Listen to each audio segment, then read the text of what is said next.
పూరా లోకల్. నమస్తే, welcome to పురాలోకల్. ప్రస్తుతం మనము state youth Congress general secretary Arvind Kumar Yadav గారితో ఉన్నాము. జూబ్లీహిల్స్ ఎమ్మెల్యే టికెట్ విషయంలో కాంగ్రెస్ పార్టీ ఎంఐఎం చెప్పినట్టుగా నడుస్తుంది అని బయట చర్చ నడుస్తుంది రాజకీయ వర్గాల్లో. ఏమంటారు?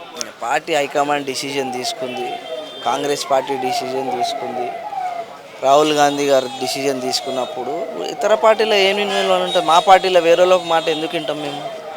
కాంగ్రెస్ పార్టీ అధిష్టానంకి ఇక్కడ లీడర్షిప్ ఒక పేరు పంపించింది, దానికి ఆమోదం తెలిపి అలా 3 పేర్లు ఉండే. అలా అంజన్ కుమార్ యాదవ్ గారి పేరు మొదలు ఉండే, ఇంక ఇతర వేరే పార్టీలకైనా వచ్చిన వాళ్ళ పేర్లు ఉండే. వాళ్ళందరూ కన్సిడర్ చేసి ఏదో ఈక్వేషన్ల వల్ల ఏదో పార్టీ డిక్లేర్ చేసింది. దాని మీద వేరే పార్టీలకు ఏమి అవసరం ఉంటుంది మా పార్టీలు ఇంటర్ఫీరెన్స్ చేయడానికి? కాంగ్రెస్ పార్టీకి ఢిల్లీలో ఒక అధిష్టానం అయితే ఇక్కడ తెలంగాణ రాష్ట్రంలో ముఖ్యంగా హైదరాబాద్లో ఒక అధిష్టానం ఏర్పడ్డది. అందుకే ఈ టికెట్ అంజన్ కుమార్ యాదవ్కి రాలేకపోయిందని వార్తలు వస్తున్నాయి. ఏ అధిష్టానం?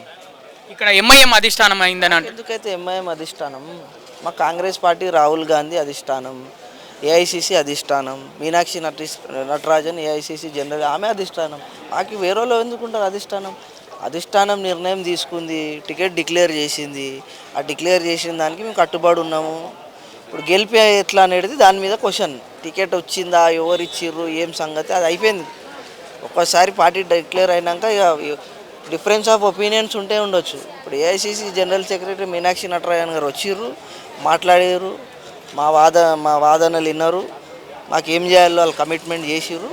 ఫర్దర్గా ఏం చేయాలో చేస్తాం. టికెట్ కాదు, గెలిపోయిందని దాని మీద క్వశ్చన్ అడగాలి. మీరు ఎవరు టికెట్ ఇచ్చారు, ఏం చేసి, అది అయిపోయింది. డిక్లేర్ అయినాక ఇంకేంది? ఏమన్నా కరెక్టా కదా? పార్టీ కోసమే 40 సంవత్సరాల నుంచి పార్టీలు వేరే పార్టీలు మారకుండా కూడా పార్టీ కోసమే కష్టపడుతున్న వారికి గుర్తింపు దక్కుతుంది అనుకుంటున్నారా పార్టీలో? ఎందుకు ఇప్పటిదాకా పార్టీ గుర్తించినందుకే ఇలా అంజన్ కుమార్ యాదవ్ అయ్యిండు, అనిల్ కుమార్ యాదవ్ అయ్యిండు, అరవింద్ కుమార్ యాదవ్ అయ్యిండు. గత 40 సంవత్సరాల నుంచి పార్టీ పదవులు ఇస్తేనే కదా ఇవాళ మేము ఈ గుర్తింపుకి వచ్చినాం. మీరు ఎట్లా అనుకుంటారు ఇస్తలే అని? ఇది గుర్తింపు ఫైట్ కాదు, ఇది రాజకీయంగా ఒక అవకాశం వచ్చింది. కష్టకాలంలో ఓడిపోయినాం, మంచి రోజులు వచ్చినాయి. ఒకవేళ అక్కడ టికెట్ ఇస్తే గెలిస్తే క్యాబినెట్లో ఉంటారని ఒక ఆశ ఉండే. కానీ పార్టీ అనివార్య కారణాల వల్ల ఏదో ఒక డిసిజన్ తీసుకుని దానికి కట్టుబడి ఉంటాం. సచ్చేదాకా కాంగ్రెస్ పార్టీలోనే ఉంటాము. మా కాదు, మా బాబు తరం కూడా, మా next generation be also in the Congress party. అదైతే నిర్ణయం కన్ఫర్మ్. ఇంకా ఏమన్నా అడగాలన్నా అడుగు. అందరూ కలిసికట్టుగా ముందుకు అంటే వెళ్తారా? ఈ జూబ్లీహిల్స్ ప్రచారంలో పాల్గొంటారా మీరు? 100% పార్టీ నిర్ణయం తీసుకుంటుంది. 2-3 రోజులలో చెప్తా అన్నది. మాకు ఏ బాధ్యత ఇస్తే అది చేయడానికి సిద్ధంగా ఉన్నాం. కలిసి చేయమంటే కలిసి చేస్తాం, విడిపోయి చేయమంటే విడిపోయి చేస్తాం, చెయ్యకంటే చెయ్యం, ఇంట్లో కూర్చోమంటే ఇంట్లో కూర్చోం. పార్టీ ఏ డిసిషన్ ఇస్తే ఆ డిసిషన్కి. ఇప్పుడు మీకు మీ ఛానల్ వాళ్ళు నీకు ఒక రోల్ ఇచ్చిర్రు, ఫలానా వాళ్ళ దగ్గరకు పోయి ఇంటర్వ్యూ తీసుకురాం, వచ్చినావు కదా, అట్లనే మాకు ఏదైనా రోల్ ఇస్తే పోతాం, మేము పని చేసి వస్తాం. దానికి ఏముంది? ఇస్తే చేస్తాం, లేకపోతే లే, సింపుల్. చివరిగా ముఖ్యమంత్రి రేవంత్ రెడ్డి గురించి 2 మాటలు చెప్పాలనుకుంటే ఏం చెప్తారు? జబర్దస్త్ గవర్నెన్స్ నడుస్తుంది. నిన్న ఏదో ఎవరో బీసీల హైకోర్టులో స్టే వచ్చింది.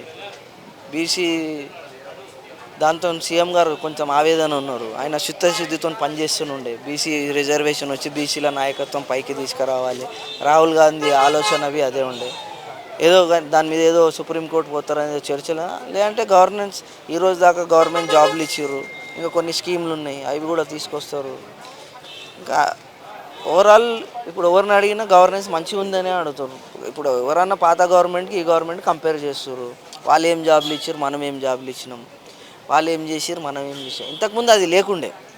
ఇంతకుముందు ఒకటే ప్రభుత్వం పాలించింది, తెలంగాణ సపరేట్ అయినాక టీఆర్ఎస్ పార్టీ. అప్పుడు కాంగ్రెస్ ప్రభుత్వం ఎట్లా అనేది తెలియదు ప్రజలకు. ఇప్పుడు వాళ్ళ గవర్నమెంట్ మన గవర్నమెంట్ కంపారిజన్ నడుస్తుంది. వాళ్ళు ఏం చేసారు, మేమేం చేసారు, వాళ్ళు ఏమి ఇచ్చారు, మేమేమి ఇస్తాం, అదే నడుస్తుంది. మేము ఇచ్చినాం, వాళ్ళు ఇవ్వలే, ఇవంతా ఇక నడుస్తూనే ఉంటుంది. గవర్నమెంట్ అన్నప్పుడు అన్నీ నడుచుకొని అందరిని తీసుకొని, వాళ్ళ కుటుంబం అన్నప్పుడు ఒకడు అక్కడ ఉరుకుతుంటాడు, ఒకడు ఇక్కడ, అందరిని తీసుకొచ్చి ఒకతాను కూర్చోబెట్టి నడుపుతూనే ఉంటాం కదా, ఇడుచుకుంటామా ఏంది? అంతే సింపుల్. ఫైనల్గా ఒక కుటుంబం లాగా కలిసికట్టుగా ముందుకెళ్తున్నాం అంటున్నారు. 100% వేరే ఆప్షనే లేదు. ఇప్పుడు మీ తమ్ముడు కోపడి నన్ను ఇడిచి వేరే తాను పోతా ఏంది?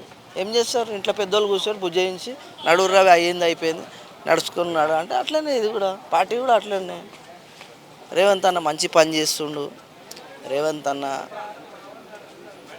ఈరోజు బడుగు బలహీన వర్గాలకు ఎవరన్నా ఏదన్నా రాజకీయంగా ఎంపవర్ చేయాలని ఒక ఆలోచన ఉందంటే అది రేవంత్ రెడ్డి గారికి ఉంది, రాహుల్ గాంధీ గారికి ఉంది. 100% బీసీలను అందరూ ఎట్లయితే ఎన్టీఆర్ గారు ఎట్లయితే బీసీలకు ఎంపవర్ చేసిరు అప్పట్లో, ఇప్పటి నుంచి ఒక 30 సంవత్సరాల కింద, ఇప్పుడు ఇంకొక అధ్యాయం స్టార్ట్ అయింది కాబట్టి ఇప్పుడు మళ్ళీ బీసీలకు అందరికి పెద్దపీట వేస్తారని అందరు బీసీలు ఆశిస్తున్నారు, ఆశతో చూస్తున్నారు.